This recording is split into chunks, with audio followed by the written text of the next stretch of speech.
What's up? Good day. Aloha. Beautiful soul.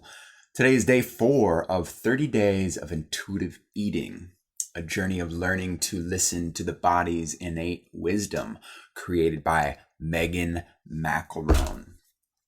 Thank you for joining. My name is Matt, and today's intention is I am decelerating.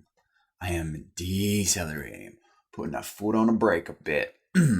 So, today, let's learn how to slow down while listening to hunger and fullness.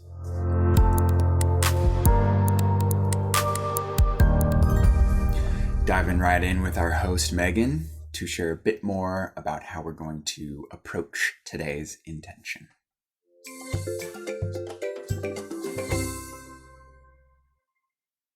Hello and welcome to Intuitive Eating Encouraged. We're moving on to the next lesson, which is all about decelerating around food. So our intention is to slow down before, during, and after eating. Why is this so important? Well, let's talk about it. We just finished talking about the hunger and fullness scale and how to listen to your body a little bit more. And now we're going to talk about how to do that by slowing down with your eating. The place I went for my health coaching certification, which was the Health Coach Institute, calls this the 20-minute meal. And what they do is they have you try to make everything you eat last about 20 minutes. Now, that's not a rule. It's okay if it only lasts 10 or it's okay if it lasts 30. But the goal is basically to slow down, to chew more, to savor each bite more, and to enjoy your meals so that way you can reach fullness without overeating. And so why is it 20 minutes? Well, the brain, scientifically speaking, it takes roughly 20 minutes for the brain and the stomach to communicate to each other. So we have these two hormones, ghrelin and leptin, your hunger and fullness hormones.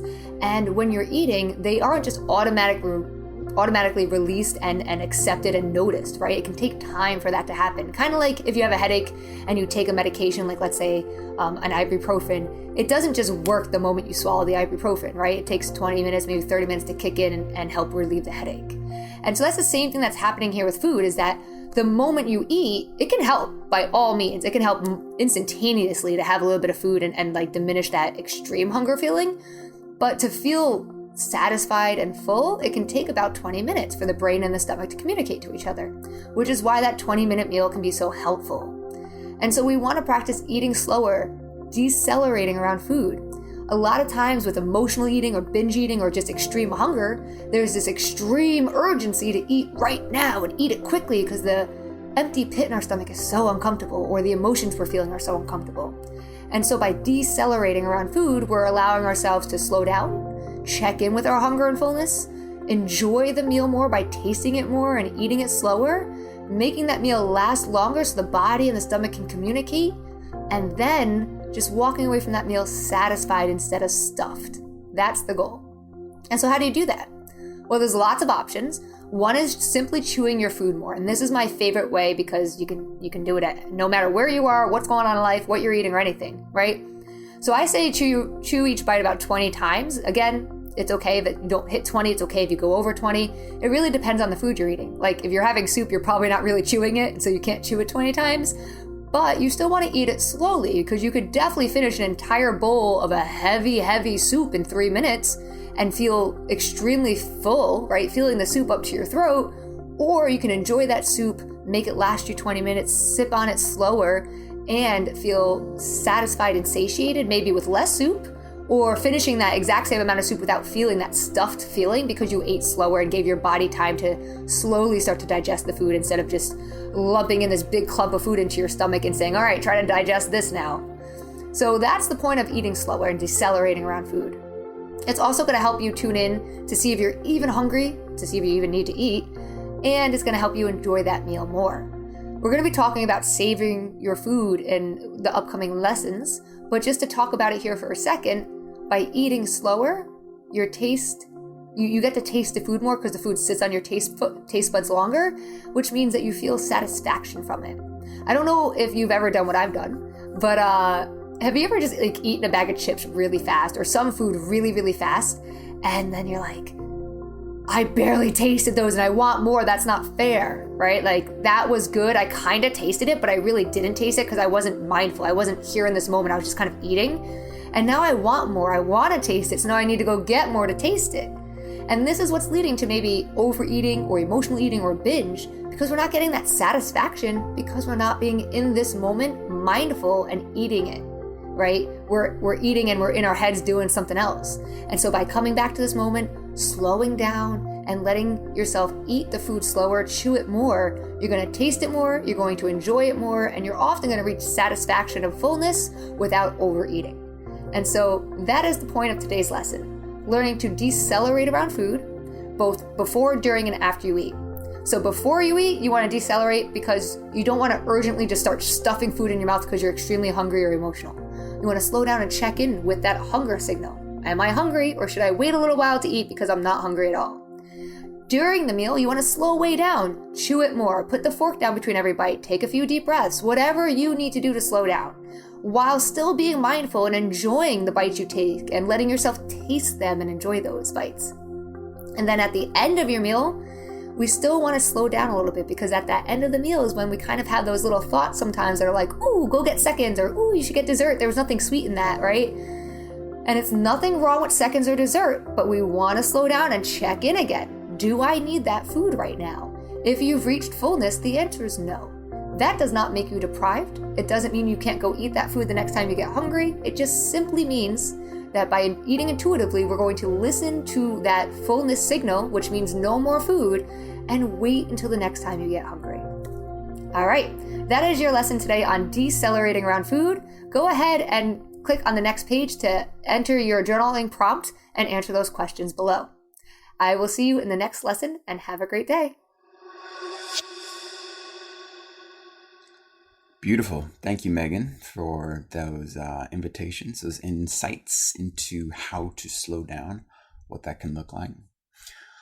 Diving into that a bit more, our week-long healthy habit is to chew your food as much as possible.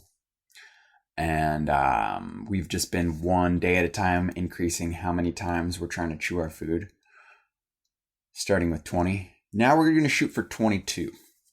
Just at some point today, you're invited to count 22 chews, just to notice more the process of eating.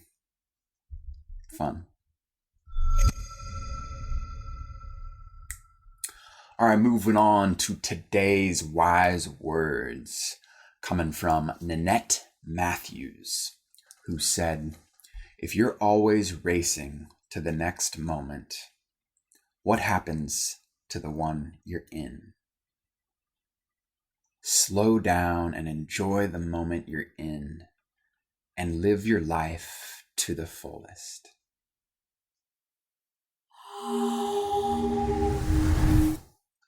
Okay, grooving on into our journal prompt for the day. If you've got your journal handy, go ahead and whip it out and jam on this question with me. How does eating slower feel compared to eating urgently or mindlessly?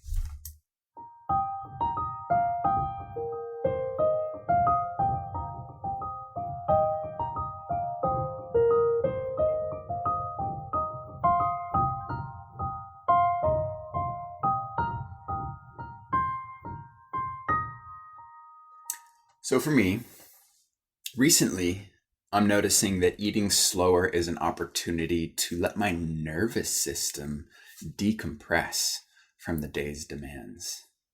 It's a moment for me to let go of this and that, whatever is pressing, and simply be with the food and myself and perhaps others. And all of the tasks and projects and to-dos that I'm eager to work on usually, they can wait. And I trust that giving them this space while I'm eating will allow me to show back up with a more refreshing and resourced presence. All right, revisiting our week-long challenge, which is to slow down, catching a theme, and notice hunger and fullness in the moment.